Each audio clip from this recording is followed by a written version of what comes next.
प्यारे देशवासियों नमस्कार।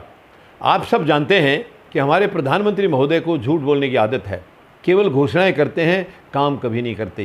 ये ज़मीनी वर्क कभी नहीं करते। ज़मीनी यानी इनकी हकीकत बिल्कुल अलग है। अब देखिए, जब ये प्रधानमंत्री बने थे पहली बार, बहुत लंबे लंबे प्रचार किए थे जनता को मूर्ख बनाने के लिए, ताकि जनता समझे कि ये तो बहुत बहादुर किस्म के प्रधानमंत्री हैं। तो इन्होंने आदर्श गांव की घोषणा की थी कि इतने आदर्श गांव बनाए जाएंगे। और मैं पूछना चाहूँगा, क्या एक आदर्श गांव बना पाए हैं ये? मैं देशवासियों से सवाल करना चाहूँगा, क्या आपकी नज़र में कहीं भी किसी प्रांत में, किसी ज़िले में आपको कोई आदर्श गांव नज़र आया क्या? अगर आया हो तो मेहरबानी करके मुझे भी बताने की कोशिश करना।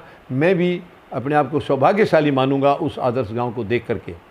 दिल्ली में एक जौनती गांव है जिसको भी आदर्श गांव घोषित किया गया था। और उस समय 2014 में जब ये पहली बार सरकार बनी थी, तो यहाँ के सांसद उदित राज थे जो बीजेपी में थे, आजकल वो कांग्रेस में चले गए हैं। उस समय वो जब सांसद थे, उस समय पर इस गांव को मतलब आदर्श गांव के तौर पर घोषित किया गया था। आज 7.25 साल के बाद भी उस गांव में कोई काम आज तक नहीं हुआ है। आज तक नहीं हुआ है। बड़े लंबे लंबे वायदे किए थे, 250 बेड का हॉस्पिटल बनेगा, आज तक एक ईंट हॉस्पिटल के नाम से वहाँ नहीं लगी है। शाहजहाँ टाइम के समय की एक वहाँ इमारत है, उसको अपडेट करने के लिए और आधुनिकीकरण करने के लिए इन्होंने प्रॉमिस किया था। एक तालाब है, उसका सौंदर्यीकरण करने की बातें कही गई थी। कुछ भी अभी तक नहीं हुआ है, कुछ भी नहीं हुआ है। तो ये सब ढकोसले हैं। प्रधानमंत्री महोदय घोषणाओं के मतलब माहिर हैं। ये घोषणा जीवी हैं, चुनाव जीवी हैं, झूठ जीवी हैं। कुछ नहीं है इनके पास, काम करने की सोच है ही नहीं इनके पास। देखिए, काम करने की सोच जिसके पास होती है, उसका पहला कदम ही बता देता है कि ये अब आगे क्या करने वाले हैं। इनके पहले कदम शुरू से ही देख लिए थे कि इनके पास कोई कुछ करने की कोई सोच है ही नहीं है। ये इन्होंने आज तक कोई भी चीज़ बनाने की कोई कोशिश नहीं की, केवल बेच रहे हैं, बिगाड़ रहे हैं।